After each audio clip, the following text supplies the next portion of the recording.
అందరికీ నమస్కారం. మేము ఎస్ఆర్ యూనివర్సిటీ వ్యవసాయ కళాశాలలో వ్యవసాయ విద్య అభ్యసిస్తున్న విద్యార్థులం.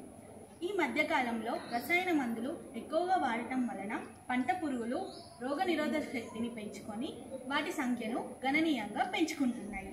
వీటిని అరికట్టడానికి నీమ్ లీఫ్ ఎక్స్ట్రాక్ట్ అనగా వేపాకు సారాన్ని ఇంటి వద్దనే తయారు చేసుకొని పిచికారీ చేసుకుంటే పురుగుల రోగనిరోధక శక్తిని తగ్గించుకోవచ్చు మరియు డబ్బులను కూడా ఆదా చేసుకోవచ్చు. దీనిని తయారు చేయు విధానం గురించి మేము వివరించబోతున్నాం. ముందుగా 1 కేజీ ఆరోగ్యకరమైన వేపాకును సేకరించవలెను. సేకరించిన ఆకులను శుభ్రంగా కడుక్కోవాలను. శుభ్రంగా కడిగిన ఆకులను మెత్తగా రుద్దుకోవాలను.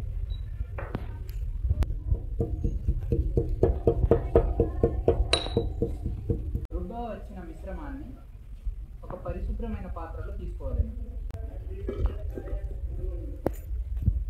ఈ మెత్తగా రుబ్బిన మిశ్రమానికి 2 లీటర్ల నీటిని కలపవాలని.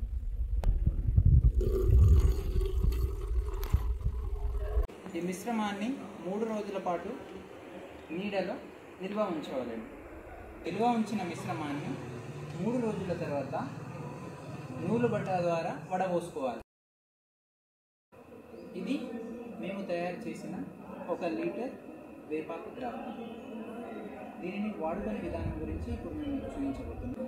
ఈ 1 లీటర్ ద్రావణాన్ని 10 లీటర్ల నీటిని కలుపుకొని పిచికారీ చేసుకోవాలండి.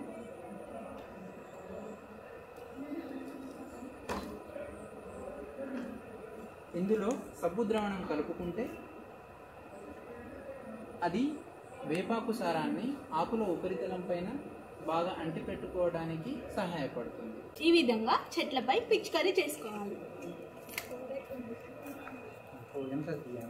పిచికారీ చేసే ముందు తీసుకోవాల్సిన జాగ్రత్తలు: చేతులకి గ్లౌజెస్, కళ్ళకి కళ్ళజోడు, మూతికి మాస్క్ అనేది ధరించాలి. వేపాకు సారం ఉదయం కానీ సాయంకాలం కానీ పిచికారీ చేసుకోవాలి.